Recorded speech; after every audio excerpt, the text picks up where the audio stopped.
A lot of hungry faces, and I think a lot of presentations are still there. Let me try and cover my topic in a short while. First of all, let me thank Dr. Mishra and Dr. Chauhan to have invited me for this talk. Today I am going to speak about laparoscopic management of CBD stones. See, treatment of gallstones has already become standardized, but management of CBD stones still remains in evolution since the introduction of laparoscopy. What we realize is that 10% of the patients who are undergoing treatment with gallstones have CBD stones also. These patients we can divide into three types. The ones which we have confirmed pre-operatively by ultrasound or MRCP or any other means that they have CBD stones. The other group where we have a high level of suspicion because of jaundice, dilated CBD, pancreatitis, elevated alkaline phosphatase, GGT-TP, cholangitis, or because they have multiple small stones. And there's a third group where we find that the CBD stones have been missed and probably surgery has also been done. The treatment option, of course, for those people who are not into laparoscopy for advanced kind of cases, they can do open CBD exploration, or we can always take help of Dr. Khurana and get an ERCP, EPT done. He's been helping me for times immemorial in that. And laparoscopic CBD exploration, where it can be either a transcystic route or directly CBD exploration. And post-operatively, where we have missed our stones as ERCP, EPT. What we realized while getting the ERCPs done is that there was a failure in about 11 to 14% of cases. There was a morbidity of 5 to 10%. Mortality was seen in 0.02% to 0.5%. This is what the literature also supports.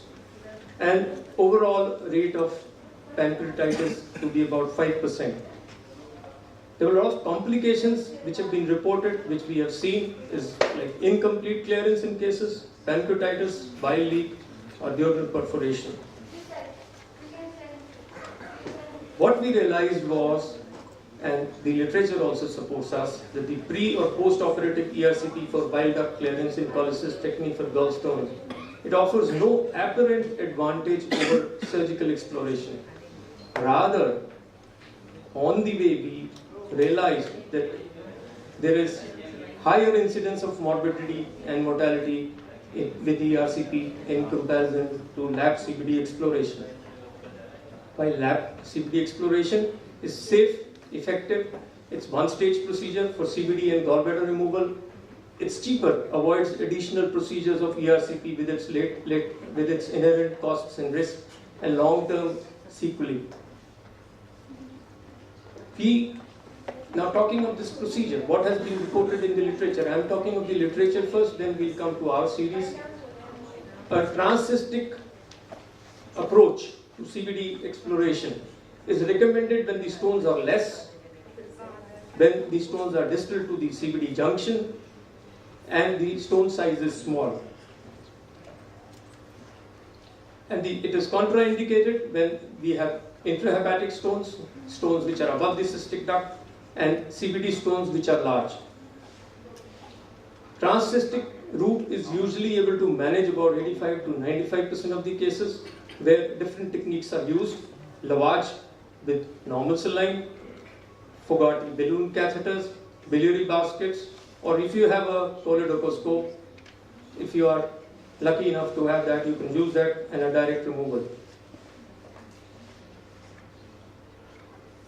The stones which are small, we have seen sometimes they slip on their own, or if they are not slipped, we can always flush them by giving a saline flush and 1 milligram of glucagon. And after having given glucagon flush, we can wait for about 3 to 4 minutes, flush it again, and then in the end repeat the fluoro and cholangio to see that they have disappeared or not.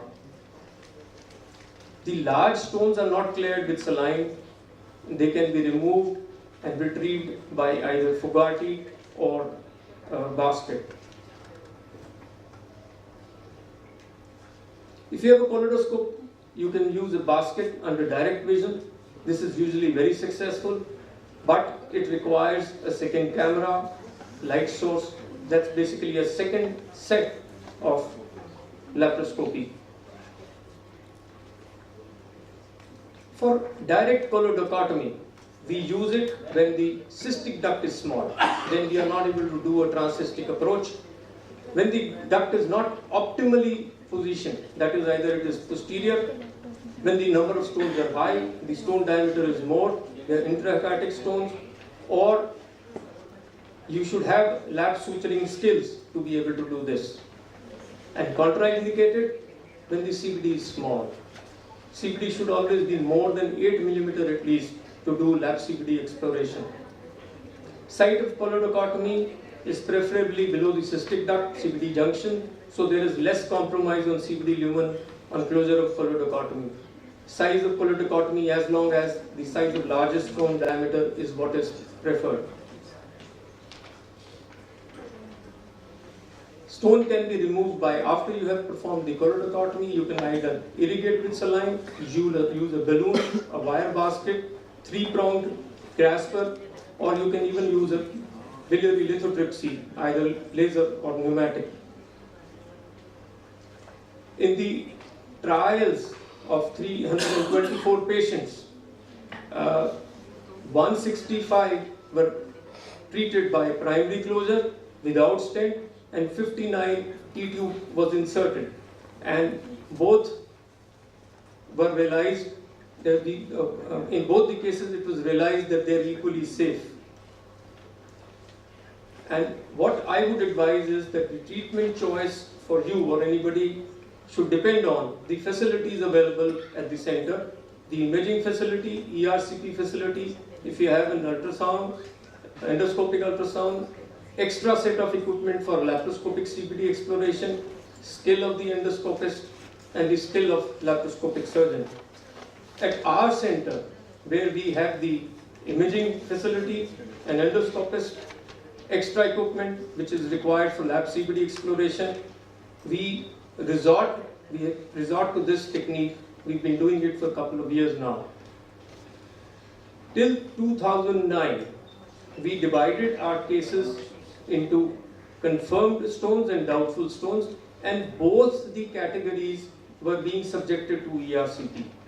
In ERCP, either no stones were detected, EPT was done, and lap chole was done. When there were small stones, EPT was done, stone clearance was done, and then proceeded by lap chole the next day. For big stones, EPT was done, mechanical lithotripsy was done, and stone clearance was done. But there were cases where mechanical lithotripsy failed and we could leave a biliary stent, and there we did a lap chole, lap CBD exploration with primary closure of CBD. And whenever the stenting also failed, initially I was hesitant, but then we directly went in, did a lap chole and lap CBD exploration in a single sitting and left a T-tube. Our data till 2009 was that we did 3,200 cases of gallstones, approximately 302 cases of CBD stones. ERCP was done in 300 out of those 302 cases. We did ERCP in almost all the cases. 2 cases of large stones taken up for laparoscopic CBD exploration and T-tube drainage without doing ERCP. In 121 cases we found stones, 102 cases stones were removed, 19 cases we could not clear those stones. In 14 we could leave stent and lap CBD exploration was done. In 5 cases stent also failed. In the initial stages of our career, I did open CBD exploration, but in 4 we could do lap CBD exploration with T-tube drainage. Now the point which I want to stress here for all the surgeons to note is that in 179 cases, even on ERCP, despite the high suspicion, no stones were found. So is it not a non-therapeutic ERCP, which was probably not required? And with ERCP, complications like cholangitis, septicemia, bleeding, pancreatitis, and bile leak were observed. We had 5 cases of pancreatitis. One had acute necrotizing pancreatitis. Necrosectomy was done, but the patient ultimately died. And one case had long-term morbidity, and 3 cases the pancreatitis was mild. And out of the 2 severe cases, one pancreatitis and the other one was long morbidity. Sorry for this. While lab CBD exploration, what we realize is, though it is technically difficult, you require suturing skills, you require extra equipment, but morbidity and complication rate is less. And it can be done as a single sitting. This is what we realize. This is one of the cases.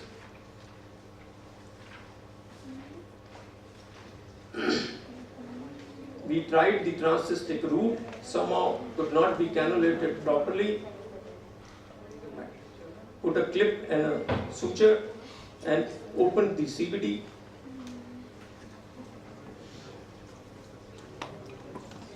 And we could remove the stone. And after that, I don't have a polydocoscope, so I use a ureteroscope, which is available in my theater. In the CBD, I saw there were more stones.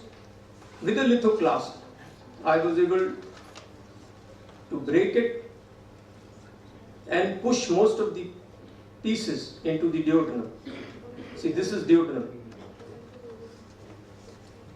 The stent is also in place because in this case we had done a pre-operative ERCP and stenting.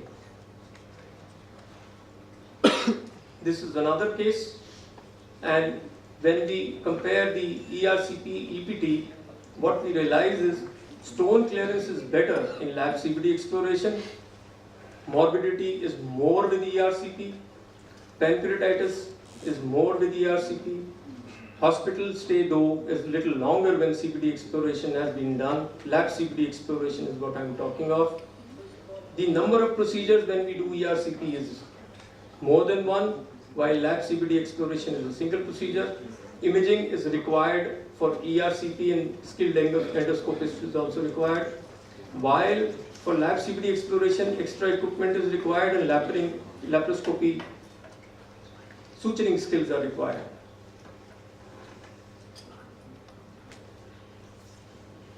This is another case where CBD was opened.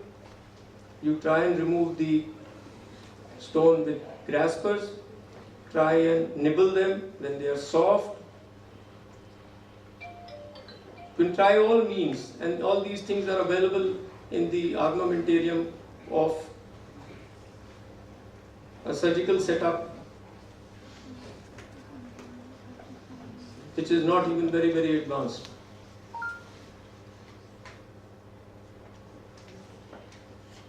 Lithoclast is able to break these stones very well, and they can be either taken out or they can be pushed into the duodenum. And after that, this is one of the cases where we did not have a pre-operative ERCP, rather it was not successful and no stent was put, and we put in a T-tube.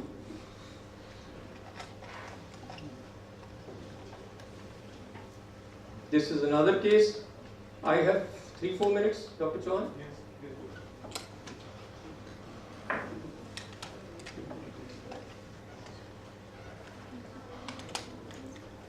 See, once you start doing lab CBD exploration, you realize that it is not as difficult as one fears.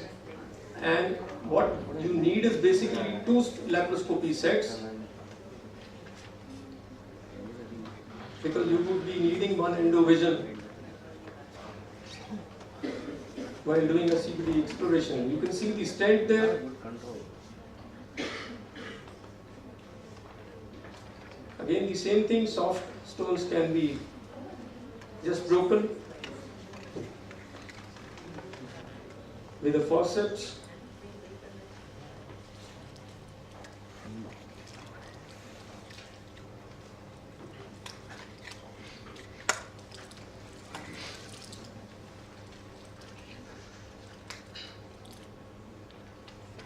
See, sometimes maneuvering is difficult. If you have a stent inside, I have realized what you can do is you can just follow the stent. Or if you are not doing any pre-operative ERCPs, you can just broken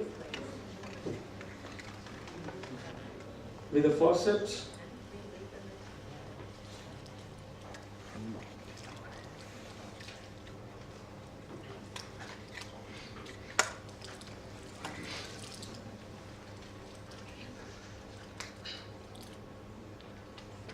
See, sometimes maneuvering is difficult. If you have a stent inside, I have realized what you can do is you can just follow the stent.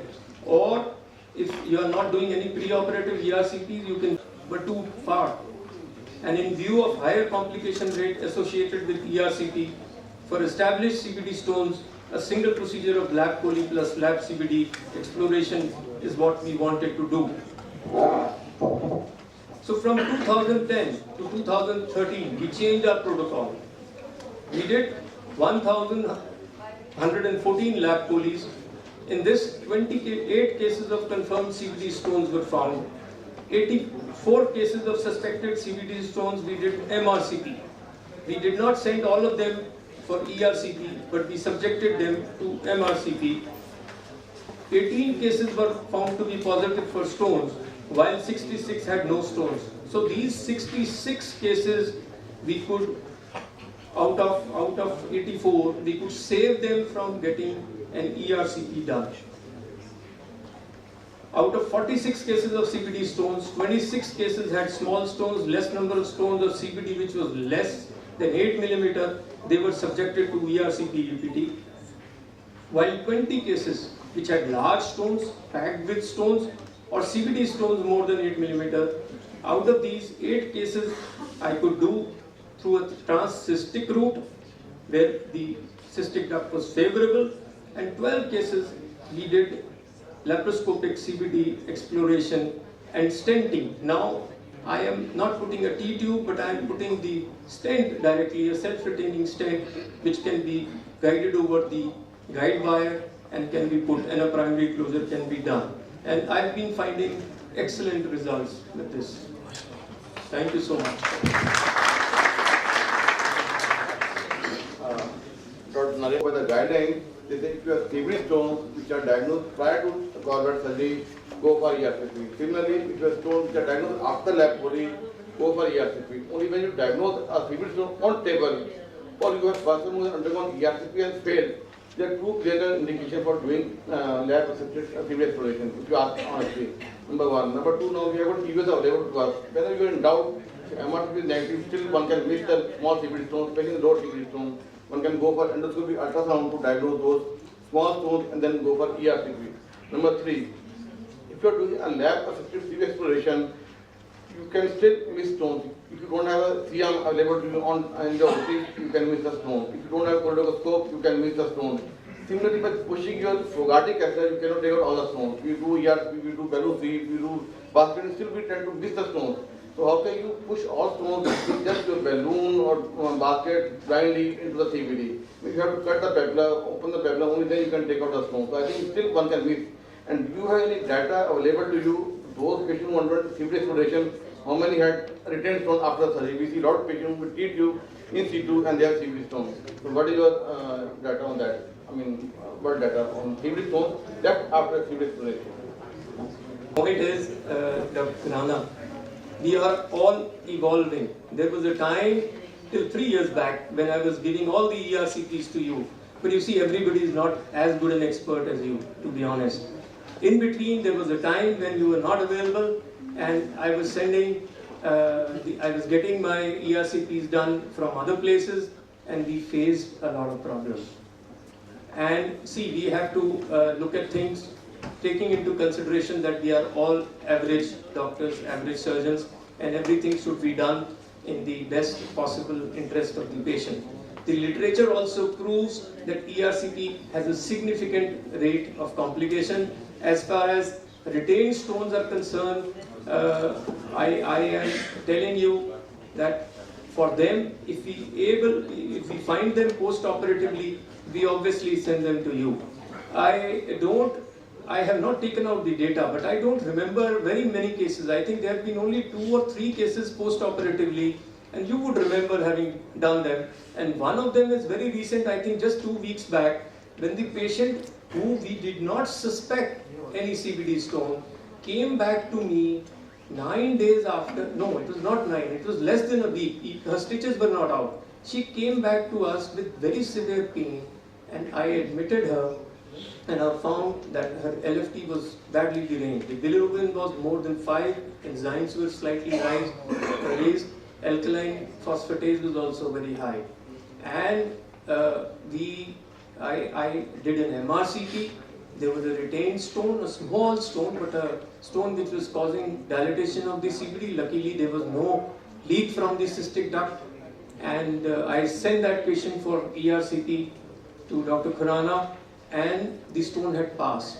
It was a small stone, but it had passed. So a lot of stones, I think we also don't know how many stones are passing on their own. So we have to give them the benefit of doubt instead of subjecting everyone to ERCP. That is my take. That is my take. Instead of subjecting everyone to ERCP, we should judiciously use ERCP and try and learn this procedure of laparoscopic CBD exploration and save the patient from this ERCP procedure as far as possible. Still, I think more than half of my patients are still getting ERCP done, where I find the cystic duct is of, the CBD is of doubtful size, the stones are small. I still do ERCP. I just want from the surgeons, how many would like to do Patients from ERCP and subject them to lab simulation. I think that's the other way. I'm a surgeon. I see gallstone CBD stones every single day at my practice. Unfortunately, I'm working in an institution where there's 99% success rate of ERCP. 99%. I never get to do lab CBD exploration. I don't want to cut a CBD and stitch it. If it can be done, with my eyes closed, I'll say my endoscopist will do. I'll send a patient now, an hour later, SMS me 3 stones removed. ERCP has evolved to a very great extent. I think the emphasis on ERCP has got complications to the extent you emphasize is not right. Pancreatitis, most of it is biochemical, not clinical. I have not seen that sort of a terrible complications with I think ERCP is the gold standard and will remain to be gold standard. Thank you. I think as surgeons we have to realize that we are a team with endoscopists, and CBD stone is one place where endoscopists do have a priority. I personally do explore the CBDs, but all failed ERCPs. The advantage is once the stent is in place, it's so much safer. And us putting a stent, I think it is a long way to go to learn to put a stent on the table in a CBD and expect it to be in place, and then again endoscopists has to take it out. At least I'm not doing ERCPs or endoscopies, so they have to go back to the endoscopist. But yes, for large stones, lots of endoscopists also would agree that CBD exploration is a good choice. Especially when stones are larger than 1.5 centimeters or 2 centimeters, that kind of a stone where the CBD is very wide. CBD exploration is reasonably easy. I think all people with average skills can do a choledochotomy and removal of a large stone. I agree with ERCP is not a preferred method of investigation. I would rather subject them to MRCP first and then decide. And for me to come to this stage also has taken almost 15 years. And this is how things are coming to be now. And the literature also supports me, but I agree it is not easy immediately to come from an easy procedure, a procedure done easily by gastroenterologist, and to do this cumbersome procedure. But I think this is what is the future. We are talking of almost not dilated CBDs where there in any case we are recommending. Yes, there in any case I have recommended suspicion. And can it be a thought process? We do the lab poly straightforward in suspected cases where there is no clear-cut evidence and wait for the post-operative status. If stone is small, problem is minimal, it can settle down on its own. But if it manifests in the post-operative period, we have got skilled endoscopists in Delhi who can handle the situation. And we avoid a procedure on the CBDs because any suturing which I saw was done longitudinally can lead to long-term stricture formation problems. We are cutting the CBD with the diaphragm, having a heat damage to the epithelium. So there might be an increased chance of stricture formation in these cases. See, these points are all stones. That's how I started. Maybe the cautery was used in the very initial cases. But now, as time is, telling us more, we are learning from other people also. Transcystic approach is a good approach, safe approach. And even if you explore cut CBD, now that I've been doing it with endo knife and doing it below the junction of cystic duct and CBD, I have not seen any problems post-operatively with my patients. I think the message from Dr. Narin Sehgal talk is great. Everybody is clear of any injury to the biliary tree. So since if you're evolving and if you have a good suturing techniques, if you have a good suturing skills, so then we can do the CPD exploration in a dilated CBD lab.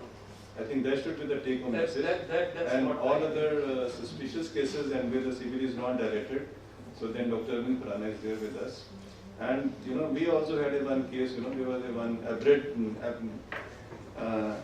aberrant biliary duct, and post-operatively the patient had a big bile collection, and we sent the patient to Dr. Arvind Khurana. Even there also, we could not put the stent. He tried putting the stent, but stent could not go. So then we had a MRCP. So then so in MRCP we diagnosed that the patient has a aberrant cystic duct. Aberrant biliary duct on the right side. So then that patient was taken up for surgery. There also, the gastroenterologist tried doing the stenting on the duct, but he did some stenting, but the stent, we don't know where it went. Because I personally have a lot of faith in Dr. Arvind Khurana, and he has never failed us.